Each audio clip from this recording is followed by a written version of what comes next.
홍준표 경남지사가 지금 4시간째 검찰 조사를 받고 있습니다.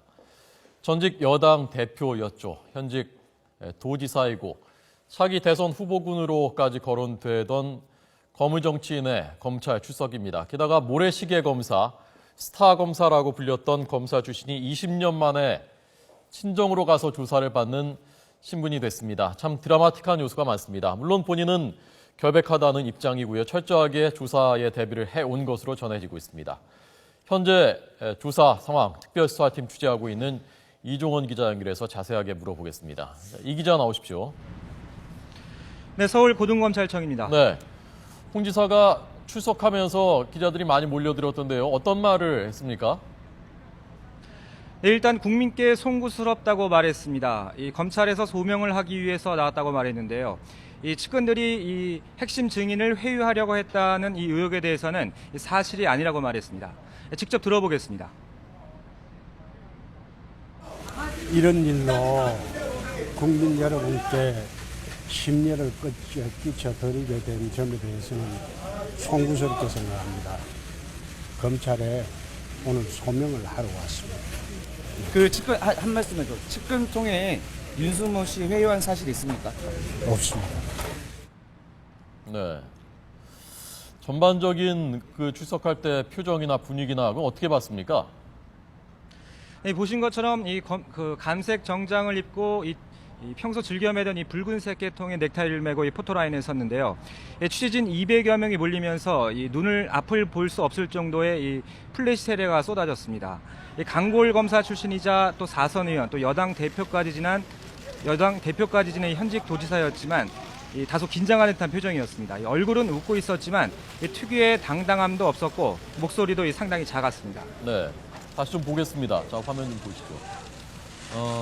글쎄요, 좀 굳은 것 같기도 하고, 물론 저런 상황에서 표정이 그냥 여유로울 수만 없겠죠. 지금 사람이 수백 명이 몰려들었고 거의 아수라장 같던데요, 분위기가. 고성이 여기저기서 오가는 모습이었고요.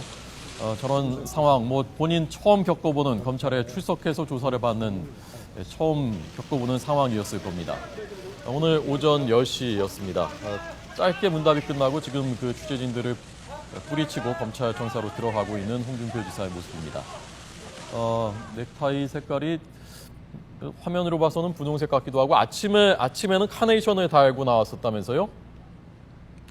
네, 그렇습니다. 이 5월 8일 오늘 어버이날이죠. 이 취재진들이 이른 아침부터 이 송파구에 있는 이 홍 지사 자택에서 밀착 취재를 했었는데요.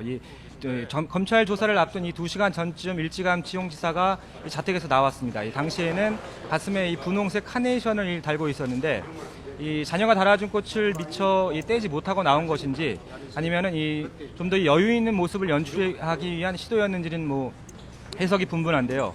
변호사 사무실로 이동한 뒤 이 검찰청사에 도착해서는 카네이션을 뗀 상태였습니다. 네, 지금 저희가 자택 앞이군요. 지금 그 촬영된 곳이요.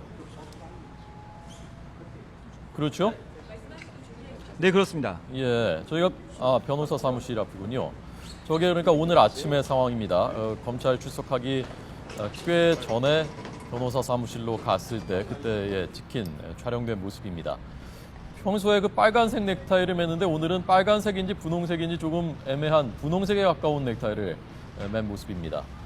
자, 홍 지사 지금 4시간째 조사 중인데요.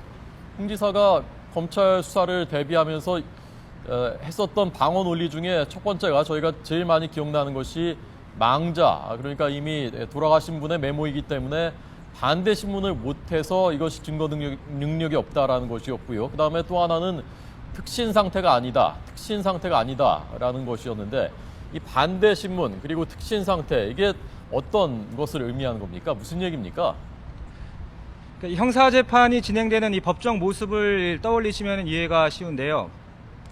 이 형사재판에서 법정에 증인이 출석할 경우엔 검사도 신문을 하고 이 변호인도 이 신문을 하게 되어 있는데요. 예. 지금 현재 상태에서는 이 성 전 회장의 진술을 들을 수 없는 상태죠. 그런데 이 숨지기 직전에 남겼던 이 메모와 녹음 파일이 있는 상태입니다. 이 검찰 입장에서는 이 홍 지사의 혐의를 입증해야 하기 때문에 이러한 이 성 전 회장의 진술을 이 신문을 통해서 얻은 것으로 해석할 수 있지만 이 반대 측 변호인 측에서는 이 해당 부분에 대해서 성 전 회장에 대한 이 신문이 불가능한 상태죠. 이렇기 때문에 반대 신문권이 보장되지 않는다는 이 홍지사 측의 논리가 성립되는 것이고 네. 이러한 증거를 보통 형사소송법에서 이 전문 증거라고 하는데요. 이러한 전문 증거가 증거 능력이 없지만 일부 예외적인 경우에 증거 능력이 인정되는 경우가 있습니다. 그런데 그러한 경우를 이제 특진 상태라고 하는데요. 예. 특별히 신뢰할 수 있는 상태라고 이제 풀어서 말할 수 있고요. 예. 하지만 이 홍준표 지사 입장에서는 이 당시 성 전 회장이 감정이 격한 상태에서 한 발언들이었기 때문에 이 증거 능력이 없다는 입장이지만 검찰에서는 이 메모를 뒷받침할 수 있는 물증들이 충분히 확보된 상태이기 때문에 증거 능력이 있다 이런 입장입니다. 물론 예. 이 최종 결정은 나중에 법정에서 재판부에서 결정될 것으로 보입니다. 예, 그렇군요. 그런데 이 홍 지사가 1억 원을 받았다는, 그러니까 윤승모 전 경남지역 부사장이 홍 지사한테 1억 원을 주었다는 장소에 대해서 에쿠스 그 대형 차 아니다, 의원회관 지하 주차장이다. 뭐 엊그저께 한겨레 신문에서는 그게 아니라 의원회관 밖에서 차를 부인이 태워다 줘서 거기서 내려서 의원회관으로 걸어 들어와서 거기서 줬다. 이게 지금 그 증언과 진술들, 보도들도 다 엇갈리고 있지 않습니까? 어떻게 된 겁니까?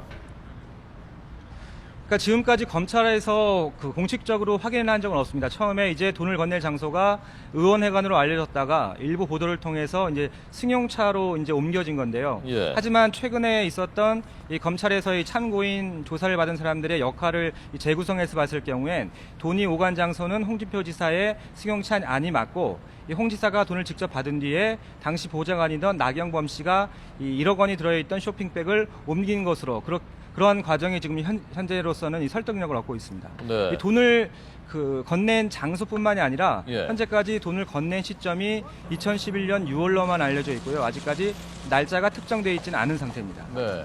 그런데 지금 그 신문들이 그렇게 각자의 보도들을 했다는 것은 거기에 대해서 나름대로 그 취재하고 그 누군가한테 진술을 들은 것들이 있기 때문에 그렇게 보도를 했을 텐데, 자, 그럼 그렇게 진술이 다 엇갈린다 그러면 홍 지사 입장에서는 봐라, 이게 다 진술이 엇갈리지 않느냐, 이걸 어떻게 믿을 수 있겠느냐라는 반론을 할 수 있는 부분 아닙니까? 검찰 분명한 것은 이 주변인들 참고인들을 통해서 검찰 조사를 받았거나 아니면 그 지인들을 통해서 나온 발언들이기 때문에 예. 실제 검찰이 쥐고 있는 카드가 어떤 건지는 아직 확인되지 않았거든요. 예, 예. 그렇기 때문에 그 핵심 참고인들의 진술이 바뀐 것인지 실제 아니면 주변에서 나왔던 이야기일 뿐이었던 건지 불확실하기 상태이기 때문에 예. 홍 지사 입장에서도 여러 가지 다양 가능성에 대비해서 아마 변론을 전략을 세웠을 것으로 보이고요. 또 오늘 예. 실제 검찰 조사에서 검찰이 홍 지사에게 어떤 또 숨겨진 카드를 제시할지 이런 것도 좀 관심이 모아지는 그런 부분입니다. 네. 그러니까 홍 지사 쪽도 워낙 준비를 많이 철저하게 했으니까 검찰도 여러 가지 물증들을 확보했다고 들었는데, 뭐 주차 위반 내역 뭐 이런 것들도 있다면서요? 홍 지사 측에 어떻게 보면 이 알리바이를 깨기 위한 전략인데요. 예. 예를 들어서 이 특정된 날짜에 홍 지사가 서울에서 어떤 지인을 만나고 있었다라고 말을 한다면 그 실제 검찰이 조사한 결과 당시 홍 지사가 제주에서 주차 위반을 한 사실을 확인했다면 홍 지사 측이 진술이 거짓말일 가능성이 높아지는 거죠. 이러한 알리바이를 깨기 위한 어떤 전략으로서 검찰이 주차 위반 내역을 포함해서 여러 가지 물증을 확보한 것으로 그렇게 전해지고 있습니다. 예. 자, 지금 이제 4시간 됐는데 뭐 좀 흘러나오는 얘기 없습니까? 아직까지는 정상적으로 이 조사에 임하고 있다는 것만 알려지고 있고요. 예, 예. 대체로 이 혐의는 부인하고 있는 것으로 알려졌습니다. 예. 조금 전인 오후 2시부터 네. 이 9번선 부팀장 주재로 취재 기자들과 현재 지금 간담회가 진행되고 있거든요. 네, 한 네. 1시간 뒤쯤에는 좀 자세한 소식이 전해질 것으로 이렇게 예상이 되고 있습니다. 예. 자, 홍 지사한테 구속영장을 청구할 것이냐. 거물 정치인이고 여당 대표 지냈었고 현직 지사고, 그래서 그 부분이 관심입니다. 그 부분에 대해서는 그 현장에서는 어떻게 전망하고 있습니까? 영장 청구에 대해서. 네, 일단 오늘 소환 조사는 오늘 한 차례로 마무리가 되고 이 기소하겠다는 방침은 정해진 것으로 알려졌습니다. 다만 애초에는 이 불기소 기소가 유력한 것으로 보였지만 최근 들어서 이 구속 기소 가능성도 점쳐지고 있는데요. 이 홍준표 지사의 측근들이 이 핵심 증인인 윤승모 전 부사장을 회유하려 했다는 이 의혹이 불거졌기 때문입니다. 오늘 앞서서 홍 지사 측은 뭐 여기에 대해서 그런 사실이 없다라고 말은 했지만 네. 만약에 오늘 조사에서 이 과정에 홍 지사가 관여했다라고 하는 어떤 정황이 드러난다면 예. 증거인멸 정황으로 볼 수 있기 때문에 구속영장이 청구될 가능성도 이렇게 제기되고 있습니다. 예. 이 뇌물죄가 아니라 정치자금법이기 때문에 상대적으로 양형이 낮고 그래서 구속영장은 청구 안 할 것이다라는 분석도 있다면서요?